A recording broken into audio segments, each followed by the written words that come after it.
Henry. For those who don't know Boyers Not Ballers or haven't seen your many viral TikToks, Reels, YouTube Shorts, Henry does a top many, emphasis on many.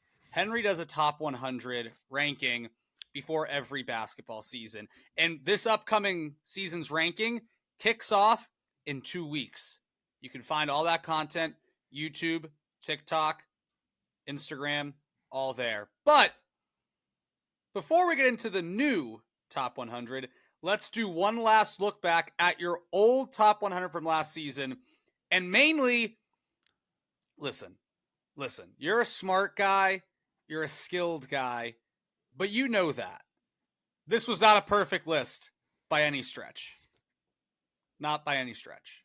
So let's take a look at your guys that were maybe a little overrated and then some that were a little underrated and discuss. So I'll give you a little second to just tee up what you want to say about this list, and then we can dive right in. I'm proud of it. I'm proud of the list. I'm proud of the work I put in. And I think overall, there's only a couple of like bad misses. There's only a couple that I look back upon and I'm like, not thrilled about that. That doesn't look great in hindsight. But I predicted a few good breakouts. I think I was higher on some players than most that proved to be true. So overall, I'm proud of it. I would rate this an 8 out of 10 top 100. Let me say this because I'm very nice. I'm a good co-host. I will allow you to do a couple of the ones you're like, I got this right. Just give me a couple because I only focused on what you did wrong. So I'll give you a second to highlight what you think you did right. All right.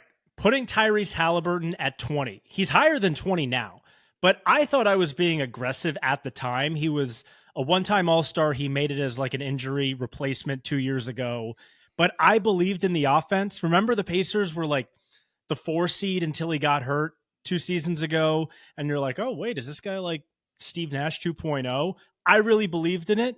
And basically the same thing happened again this year. He looked even better the first half of this season, like a borderline first team all NBA guy for the first 2.5 months. Gets hurt, doesn't look the same again. But yeah, I'm proud of putting Tyrese Halliburton to 20. I got to say, I don't think many people at this point last season would have put him there. I think most people would put him in like the mid 30s. I think 20 was a brilliant call. Also, brilliant. Franz Wagner at 49. I don't think many people would put Franz in the 40s. I think a lot of people would have put Franz in the 60s, the 70s. But Franz might be an all-star next year. The Orlando Magic might be one of the top 4 seeds in the Eastern Conference. What's that look? Franz Wagner, you think is going to be an all-star next year? It's possible. It's absolutely possible. Would you bet what are you talking about? Would you bet on that? Depends on what the odds are. So you wouldn't bet on it? What are the odds? I would bet on it at plus 110. $10 right now, you and me, handshake agreement virtually. He will not be an all-star. He will be an all-star. Fine. $10. Yeah. Right. I feel confident. I liked what I saw from him in the, not so much in the playoffs. As long as the 3-point shot is just fine and not abysmal, I think there's a damn good chance he's an all-star. It's a pretty big caveat right there, but okay. 29%. So perhaps, yeah. Austin Reeves at 70. I don't think people would have put Austin Reeves in their top 100. He's very clearly a top 100 player in the NBA. He just is. That's a fact. He simply is. I agree. I think right around 70 is accurate. So those were a couple of the big wins for your boy. I'm very proud of those. All right. Well, I'll say this real quick, just on my thinking, Henry, going through your list and saying like what didn't work. Injuries were a factor. If you've seen the NFL networks like NFL Top 100, if you're injured, you barely play, you go down, you get knocked. I mean, that's just how it goes. So this is a reaction to how these players performed last year. Some just stunk, but some had injuries. So, and some were on teams that also stunk. And it was funny. There were guys I was like, wow, I didn't really hear a lot about this guy. And I was like, oh shit, like Jeremy Grant averaged 23 points a game in Portland. You fucking kidding me? But it's because it's Portland. I didn't hear shit about it. So I want to be clear that there are some guys that, due to some situations outside of their play, I might say were overrated. And then there are definitely guys that are underrated.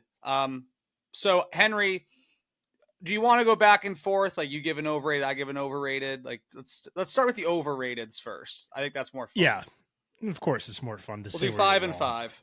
I think the standout overrated guy, Jamal Murray at 16. That's way too high. I was entranced by his playoff run 2 seasons ago with Denver, and then he had a pretty mediocre 2024 season. I know he hit 2 of the biggest shots against the Lakers in round 1, but he did not play all that well in that series. And then he had a couple of real stinkers to close out round 2 against Minnesota. I put him ahead of Donovan Mitchell, Jaylen Brown, Paul George. Ugh, that's yeah. At one spot behind Anthony Edwards. Yeah, 16's aggressive.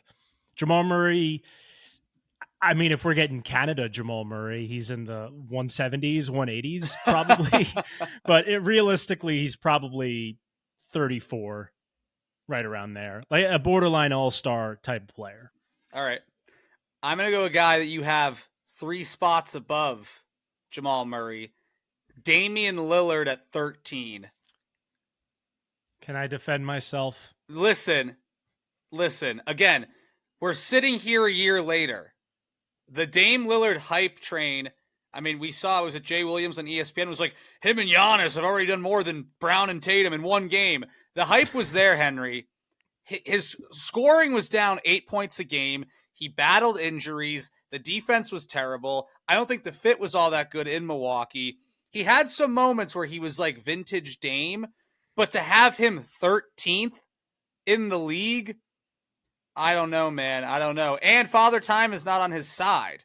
So the guys you just listed for Jamal Murray apply also to Damian Lillard. And the ceiling, because of his age, like Murray could turn it around, but are we ever going to get vintage Dame again? My gut's like the 30 points a game. My gut says no. And that's not a knock on him, but this is a prime player who situation, circumstance, we're not kind to him. We're not kind to the Milwaukee Bucks as a whole. To have him 13th above guys like a Jalen Brunson, a Jaylen Brown, it's not good. So I think Dame a little too high at 13. I think you could say Dame's top 25. You're not going to hear a peep from me about that. Top 30, I'll join you there. But 13th in the league, I'm sorry, I'm not buying it.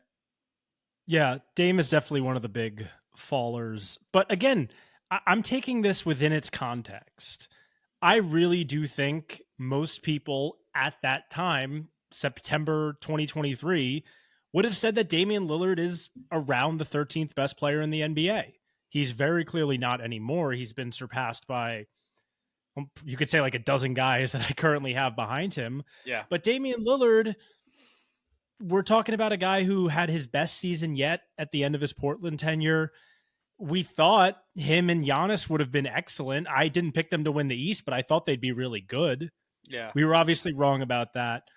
It was a strange year.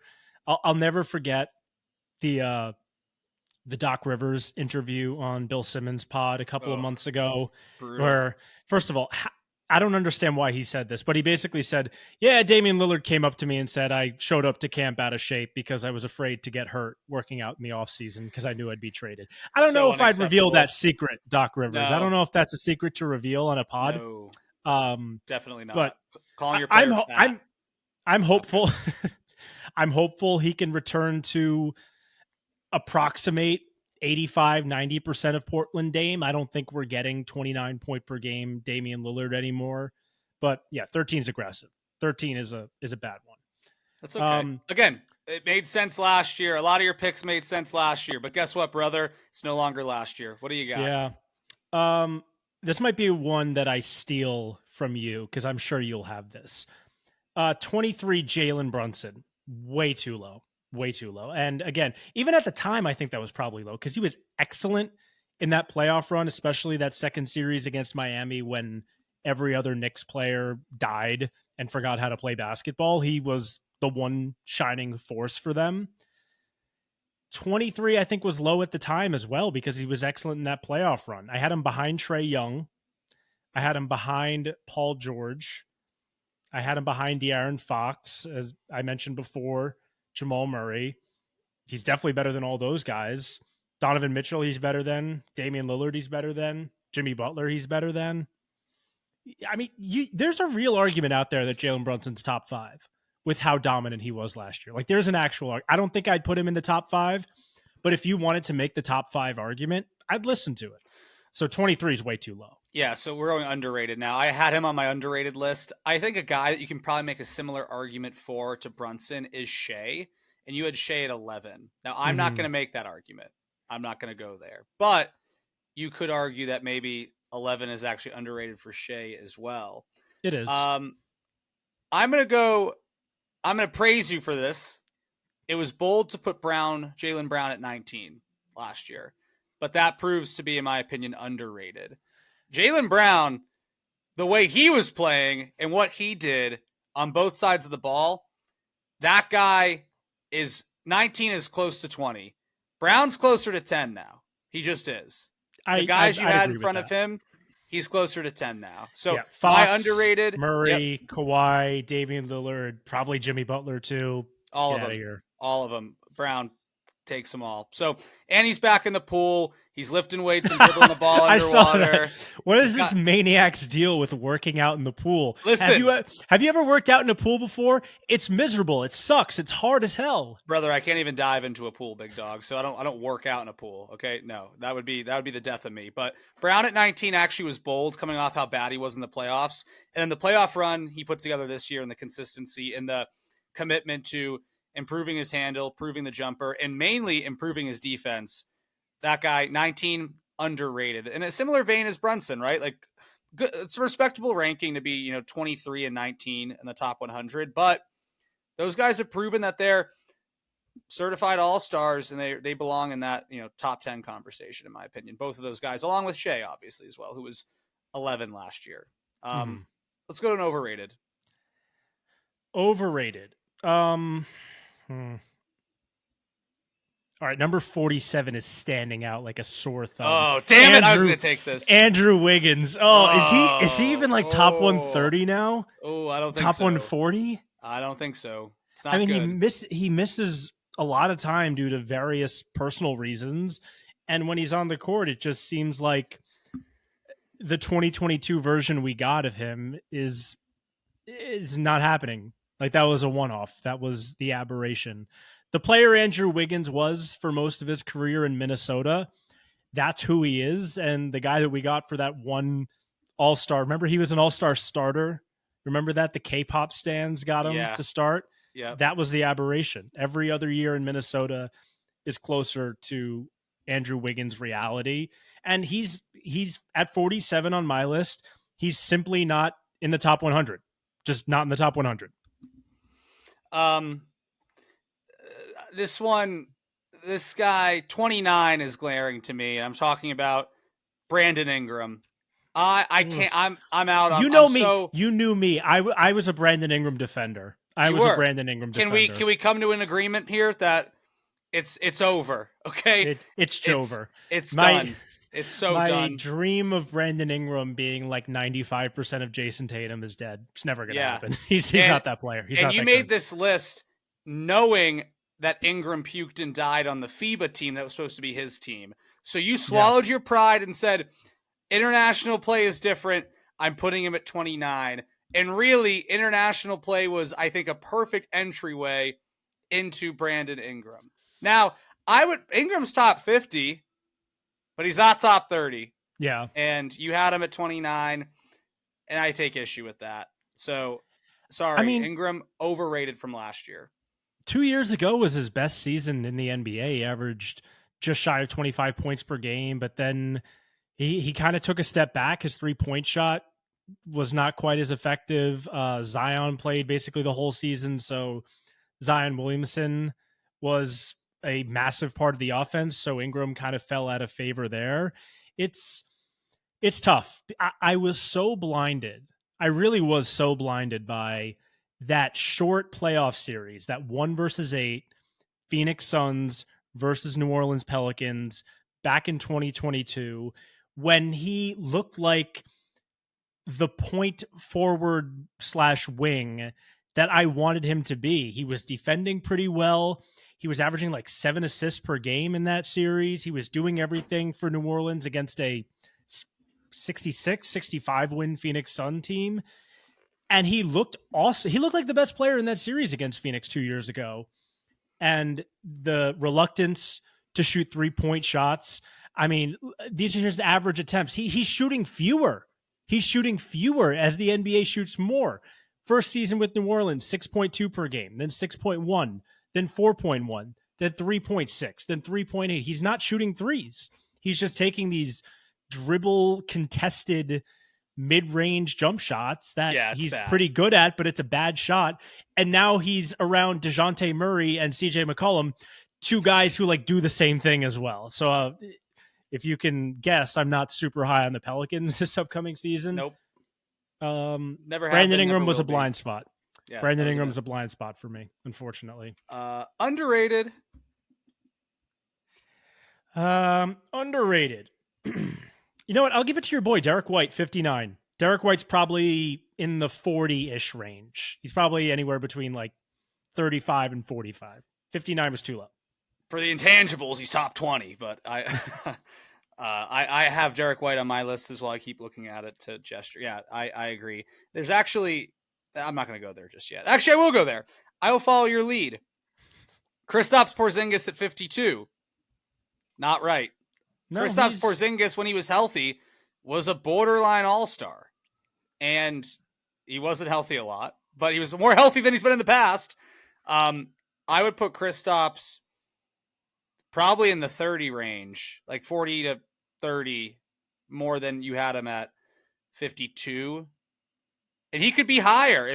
If Kristaps puts together a full season, and he won't this year because he's already hurt, he could be in that top 25 range. But I think 52 is a little bit too...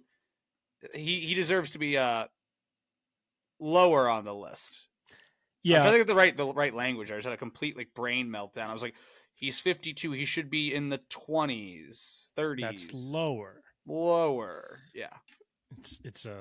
So yeah, I'll reverse in your head. There are a couple. Sam Hauser's not even on the list from last year. Peyton Pritchard's not even on the list. Peyton Pritchard should probably be in the 20s now. I agree. Yeah. Oh, listen. I gotta congrats to Peyton Pritchard. Just got married. Congrats to Peyton Pritchard. Congratulations. I know he's married like some TikTok influencer, right? I don't get into people's personal lives like that. He's not married. The thing is with Kristaps, I just gotta remark on this. It's so funny that all season long, the topic was the Celtics. They just need to keep Kristaps healthy, get him healthy for the playoffs. And then he wasn't healthy for the playoffs, and they won the fucking title anyway. It didn't matter. Shout out to it didn't matter. The champs. Look, I got my hat back there. I got my JMO back there. Got the Boyers hat back there. Shout out to the champs. Yeah. Hater, big basketball media doing what they do. Big basketball media doing what they do. Yeah. Overrated. Third pick or third one here. I'm going to go back down the list to number 90, perhaps by positioning the most overrated player. I don't know if he's top 290. We're talking Scoot Henderson. Listen, I'm not selling all of my Scoot Henderson shares just yet. Not all of them. But that was a pretty bad rookie year from Scoot Henderson. He looked way less athletic than I anticipated. I knew he wasn't like a true super athlete, but he looked like an average NBA athlete as a guard, which when you can't shoot and not very good finishing around the basket, if you're an average athlete, God, that's a terrible combination. That's not a good basketball player. And Scoot Henderson's not a good basketball player. If he plays his sophomore year as he did his rookie year, he's a very, very bad basketball player. So I only had 3 rookies ranked in the top 100. I had Scoot at 90. I had, where did I have Chet? I had Chet at 83. Or 83. No, 83. And then Wemby at 56. Chet and Wemby were obvious huge misses, so we could talk about that in a little bit. But who do you think is Who do you think is overrated? I'm gonna say it. I got a guy at 96, Mr. Jordan Poole. Get him out of here. Get him out. Goodbye. Um, the Jordan Poole, Kyle Kuzma Wizards. Yeah, Kyle Kuzma at 81. Do we want to kick him out of there too? I think he can go, but I think Kyle Kuzma, like Kyle Kuzma, might go from like 81 to 120. Poole is going way back of the line, 96 to 200. Like he's going back. That proved to be such a disaster. And it's funny that, like, I'd say, going back to your Tyrese Halliburton take, when Tyrese Halliburton was cooking, like those couple months leading up to the IST, that's what Jordan Poole was giving us, like, House of Lowlights every single game, just like tripping and falling, doing crazy shit. Like, and then they really mitigated it after that. He just was not the guy in that sense, but Poole at 96, I think actually worked last year. And that was probably a player you thought, oh, once he gets his own team, he'll climb up this list. When in reality, he got his own team and he's fallen off the list. Jordan Poole, overrated at 96. Yeah. All you need to know about Jordan Poole's 2024 year was that stupid, like, spin move behind the back 3-pointer attempted, and Kristaps just, like, blocked it very easily. So funny. I remember seeing people after he got traded to the Wizards like, buy stock now, Jordan Poole, scoring leader. He's going to run his own team. Turns out a bad basketball player in a terrible situation does not automatically mean they average 29 points per game. It's not how it works. No. Basketball it's not transitive like that. That's not exactly how it works. Do we want to go with the underrated rookies, Chet at 83 and Wemby at 56? Yeah, we'll each take one. You can take Wemby because I know you're going to be like, oh, Wemby. He's probably top 15. He's closer to top 15 than he is 56. A hell of a lot closer to top 15 than he is 56. So I was very cautious with the rookies. Apparently not Scoot Henderson, though. And apologies to Brandon Miller, who didn't make the list at all. Yeah. Although he's probably borderline top 100. He's pretty close. I don't know if he's top 100 yet, but he's close. We'll see. If Wemby played his whole rookie year like he did the first month and a half, 56 would have been fair, but the Spurs realized he's a center and not a power forward. They took Zach Collins out of the lineup, finally realized Jeremy Sohan cannot run an offense. And when Trey Jones started cooking and Wemby was at the 5, the team was like actually a positive, like a net positive on the court. For a 22-win team, that's absurd. So I really underestimated how steep his growth curve was going to be and how he went from probably about the 56th best player in the NBA around Christmas time to a no doubt all-star caliber player by the end of the year. I think that's fair. And then for Chet, who you had at 83, I think you could argue Chet's rise might be almost more impressive than Wemby's, just in the sense that we knew Wemby was this. But there were questions about Chet. Again, he had that year out of the league due to injury because LeBron stepped on his foot and tried to kill him. But we forget that. We forget Chet missed his whole rookie year because LeBron hurt him in a pro-am game, a pickup game. Exactly. It's the horror. But no, I think for Chet, like, that's a guy that's, if you have Wemby top 25, let's say, let's be, more conservative, Chet's definitely top 35. Chet's there. He's on the come up. We did our 2028 video, and a lot of people think Chet will be on the USA Olympic team in 4 years. So I think that speaks to his caliber of player. I think there's areas we can improve, but with time, that's going to happen. But I think you were pretty cautious with both of those players, and you probably sensed that Wemby was a sure thing, and he was. But I don't think Chet Holmgren was a sure thing. I'm not going to come out here and say that, but I think he's a really good player. The Thunder are a good team, and I'm excited for him to keep climbing up that list. And I'm intrigued to see where you put him on this list. This just popped into my head, unrelated to Chet Holmgren, but I am not looking forward to listening to you talk about why Jonathan Isaac is a top 100 player. And I know you're going to do that because you love Jonathan Isaac. Henry, if you've not heard his take, believes Jonathan Isaac is the greatest bench defensive player maybe ever. And if you could the advanced numbers bear it out, brother. Here we go. Thank you, brother. So that came to me. You're gonna find Wemby, find Chet on the list, but you'll also find Jonathan Isaac, and that's why the top 100 is a beautiful thing. All right, exactly. It's my opinion. Fourth overrated. What do you got? He's actually not that high in terms of like, I don't think his ranking is ridiculous, but you just got to say Tobias Harris at 78. He's not 78. You got to lower him more. Although if you take contract into account now that he's on a reasonable contract with maybe that's Detroit. all he needed. Maybe that's all he needed. You know what? I agree. I'm actually rooting for Tobias Harris to play well in Detroit. It was just a terrible situation all around in Philadelphia. The fans hated him. I don't think I've ever seen a team hate like a fan base hate an individual player on their team more than Sixers fans hated Tobias Harris. I don't think it's possible. He's probably 90 something, not 78. I would agree with that. 58, folks. Josh Giddey. That's not right. Yeah. 58 for Giddey. That's not right. Just look good for Australia, though. Different.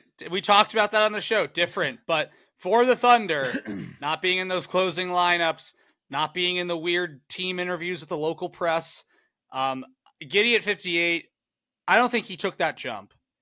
The jumper, by the way, is not there either, but he didn't make the leap. He should be on the top 100, I think. I think he probably still belongs on the list, but he's not 58th.